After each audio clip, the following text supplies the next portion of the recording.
अस्सलाम वालेकुम। आज बरोज़ इतवार 10 मार्च RFI बुलेटिन के साथ मैं हूं नौरीन चौधरी। सबसे पहले हेडलाइंस। बरतानिया में हर शोबा ज़िंदगी में बेइंतहा तरक्की के बावजूद मुसलमान इस्लामोफोबिया का शिकार हैं। मेयर लंदन सादिक खान का सेंट्रल लंदन में रमज़ान लाइट्स की इफ्तिताही तकरीब से खिताब। हमालिया की सरहद पर मजीद भारतीय फौज की तैनाती से कशीदगी कम नहीं होगी। चीनी वज़ारत ख़ारजा ने तहफ़्फ़ुज़ात का इजहार कर दिया। कौमी सलामती का शेल्टर इस्तेमाल करके तालिब इल्मों को हरासा करना कानून और अखलाकियात के खिलाफ है। चीनी वज़ारत ख़ारजा ने प्रेस कॉन्फ्रेंस में अमेरिका को दो टोक पैगाम दे दिया। हेडलाइंस आपने मुलाहिज़ा की। चलते हैं खबरों की तफसीलात की जानिब। मेयर लंदन सादिक खान ने सेंट्रल लंदन में रमज़ान लाइट्स की इफ्तिताही तकरीब से खिताब करते हुए कहा कि बरतानिया में हर शोबा ज़िंदगी में बेइंतहा तरक्की के बावजूद मुसलमानों को इस्लामोफोबिया का सामना है। उन्होंने कहा कि वज़ीर आज़म रशीद सुनक और उनकी काबीना इस्लामोफोबिया का लफ्ज़ तक इस्तेमाल करने से खौफजदा हैं। बरतानिया में हर शोबा ज़िंदगी में बेइंतहा तरक्की के बावजूद मुसलमानों को इस्लामोफोबिया का सामना करना इंतहाई तशवीश की बात है। तकरीब से खिताब में मेयर लंदन सादिक खान ने कहा कि गजा के मुसलमान हमारी दुआओं का हिस्सा हैं। चीनी वज़ारत ख़ारजा की तर्जुमान ने कहा है कि बीजिंग का मानना है कि भारत का अपनी मुतनाज़ा सरहद पर मज़ीद फ़ौजियों का भेजने का इक़दाम कशीदगी में इजाफे का बाइस होगा। भारत ने चीन के साथ अपनी मुतनाज़ा सरहद को मजबूत बनाने के लिए 10,000 फ़ौजियों के दस्ते को तैनात किया है, जो पहले उसकी मगरबी सरहद पर तैनात थे।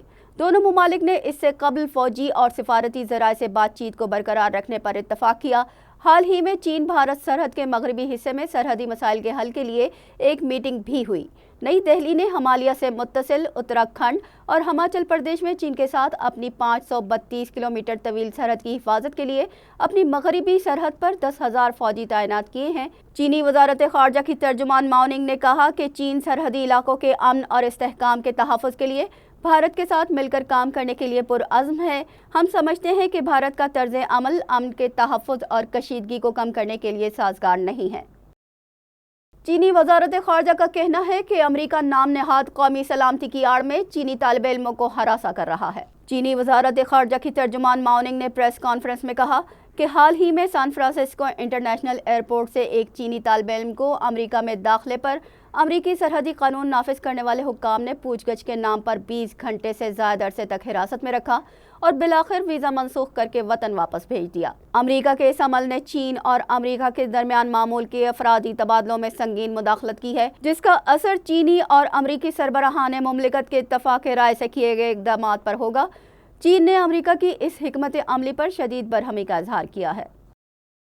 अमरीकी फ़ौज ने कहा है कि उसने यमन में हौसियों के ज़ेरे कंट्रोल इलाकों में 2 ट्रकों पर नस्ब 2 एंटी शिप मिसाइलों के खिलाफ अपने दिफा में हमला करके उन्हें तबाह कर दिया है। अमरीकी सेंट्रल कमांड ने कहा कि हौसियों ने यमन से खलीज अदन में बहरी जहाज़ पर 2 एंटी शिप बैलिस्टिक मिसाइल दागे। ये जहाज़ सिंगापुर की एक कंपनी की मिल्कियत है। उन्होंने मजीद कहा कि हौसियों के हमले के नतीजे में किसी किस्म के नुकसान की इत्तला नहीं मिली। ये इक़दाम जहाज़ रानी की आज़ादी के तहफ़्फ़ुज़ और अमरीकी बहरिया और तिजारती जहाज़ों के लिए बैनुल-अक़वामी पानियों को महफूज बनाने के लिए किए जा रहे हैं। बरतानवी अथॉरिटी ने कहा कि उसे अदन के यमनी साहिल से 50 नॉटिकल मील जनूब मशरक़ में एक बहरी जहाज़ के सामने 2 धमाकों की इत्तला मिली है और जहाज़ और अमले को कोई नुकसान नहीं पहुंचा है। 19 नवंबर से हौसियों ने बहीरा अहमर और बहीरा अरब में उन तिजारती बहरी जहाज़ों पर हमलों का आगाज़ किया जिनके बारे में हौसियों को शुबा है कि वो इसराइल से मुंसलिक हैं या उसकी बंदरगाहों की तरफ जा रहे हैं। इसके साथ ही न्यूज़ बुलेटिन अपने इख्तिताम को पहुंचा। हमें दीजिए इजाज़त। अल्लाह निगहबान।